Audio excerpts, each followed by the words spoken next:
Hello, my name is Brenda Robinson. I'm with the RobCan Group, and some of you may have met me in workshops, seminars, or at a conference. And I've decided that I want to share some of my information in a different platform.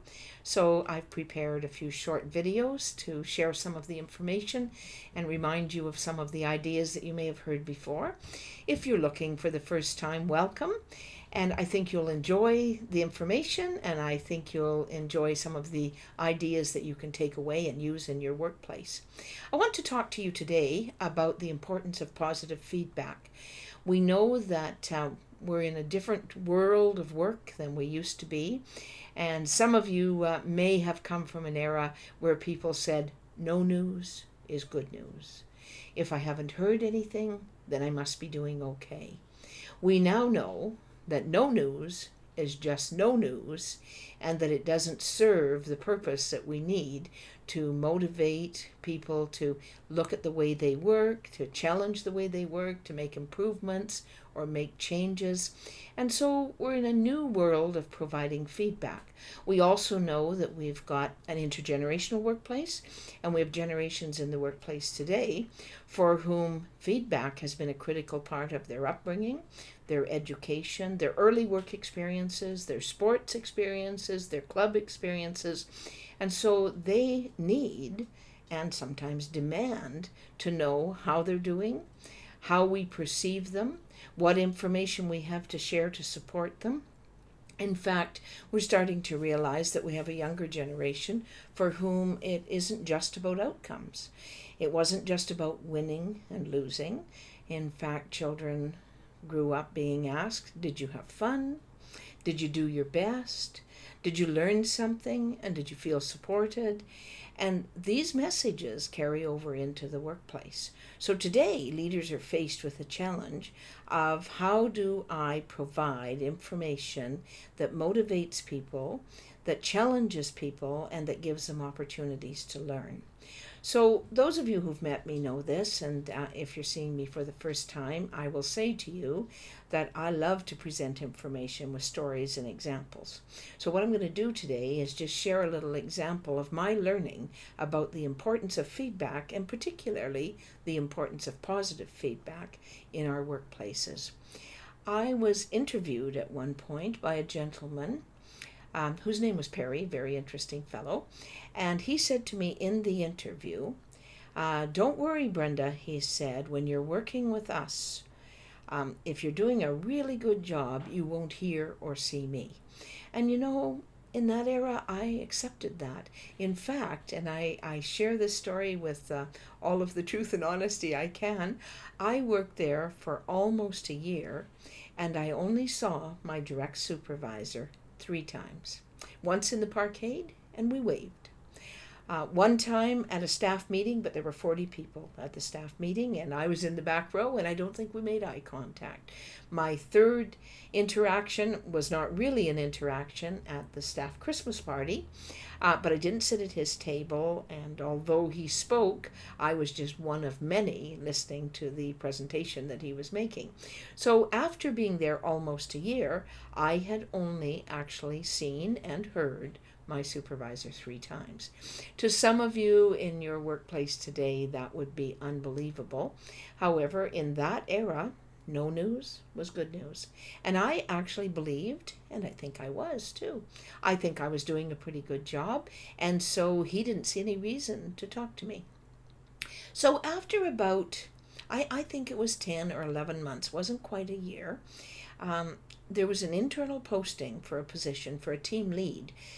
Very much like the world that I worked in with these folks, but it would have meant a promotion, and it would have meant more money, and I wanted to apply for the position.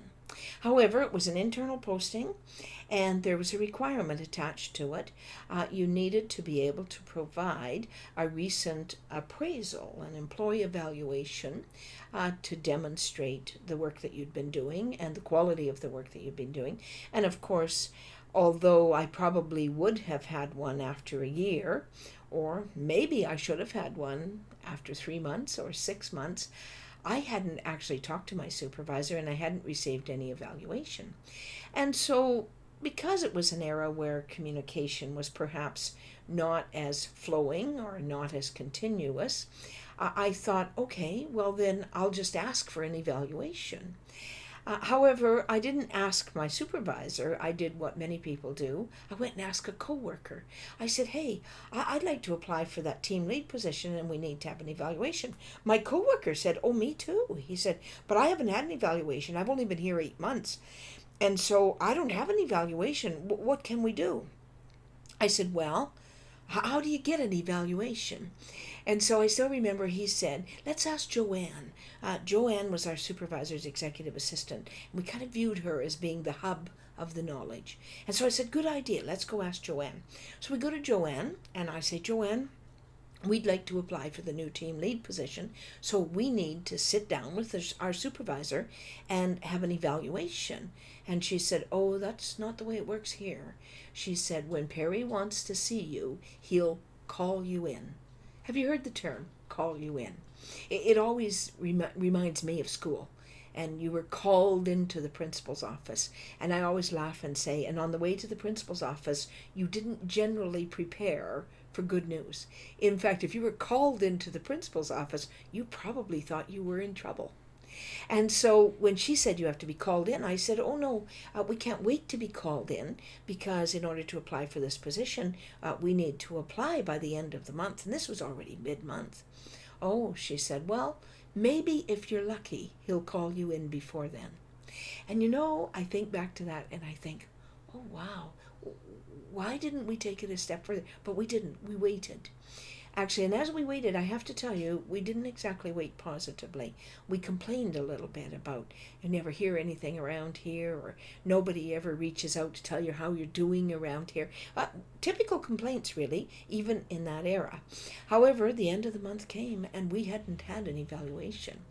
And so the posting was actually turned into an external posting, and somebody from the outside was hired. Oh my.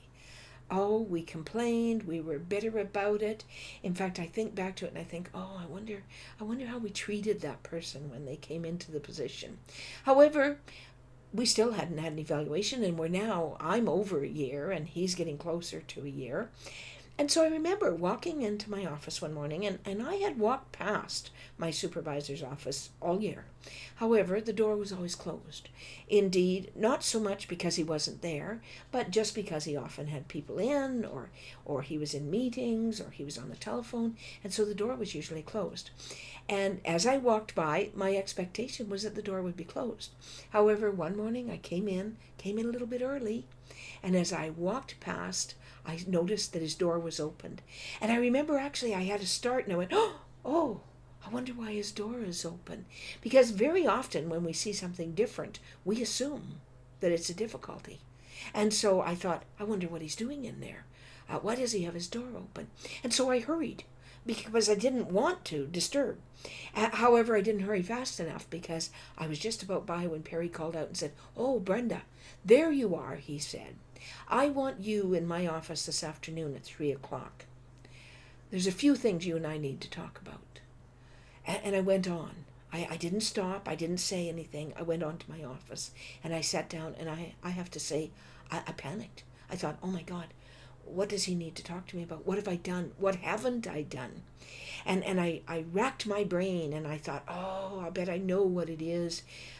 We had worked on a report several months earlier. We'd made a mistake. Fortunately, before it went ahead, we'd found the mistake, we'd fixed it. But I don't think anybody ever told him. And so I thought, oh, now he's found out about that mistake, and now he's going to be critical. And I started to worry. In fact, I worried so much that I phoned my husband and said, I have to go and see Perry at 3:00 this afternoon. I don't know what's going to happen.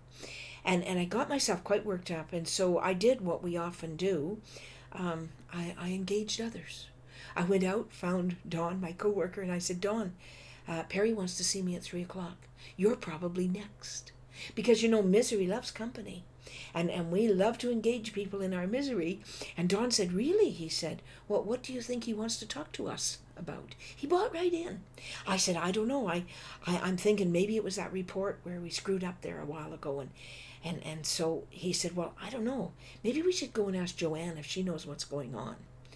And so we went to Joanne, and I said, Joanne, Perry wants to see me at 3, and we're wondering if you know what it's about. And she said, oh, really? She said, I wonder if he's going to call everybody in. I wonder if I'll be called in, she said. And we had quite a chat about what it means to be called in. And trust me, it was not a positive chat. And so when we were finished talking to Joanne, actually I'm embarrassed to tell you this, but we really did nothing for the rest of the day. We just went office to office, coffee room to coffee room, and told people that we were being called in and that they were probably going to be called in too. And we built a team. You know, it's much easier to build a negative team sometimes than it is to build a positive team. And we built a very strong team. In fact, we all went out for lunch together, something we've never done. But you know, when people have a common cause, in fact, I even go so far as to say when people have a common enemy, it's amazing how they pull together. And so 3 o'clock rolled around, and by then, as my dad used to say, I had built up a head of steam. So by the time I went into Perry's office, I remember I crossed my arms, I crossed my legs, and I was borderline arrogant, I suppose. I said, so what do you want to talk about? And totally shocked. He gave me a raise and a promotion. In fact, I would now supervise all of those people that I stirred up. And I'm wondering how you think that went for me, because I had certainly stirred up a negative environment, and now I have to supervise that negative environment. I think back to that often, and I think how that could have changed and how important it is to provide feedback and support to ensure that that does not occur.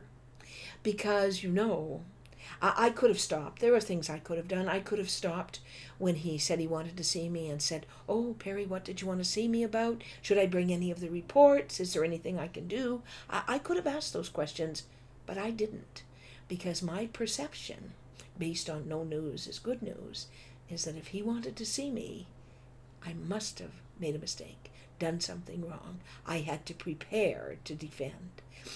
However, I give him, as my supervisor, some responsibility too. What do you think would have happened if he had said, oh, Brenda, there you are. I'd like you to come into my office at 3 o'clock this afternoon. I have some good news for you. Because if people anticipate positive, they prepare positively for it. If they anticipate negatively, they prepare defensively for it. And you know, I think we both had some responsibility.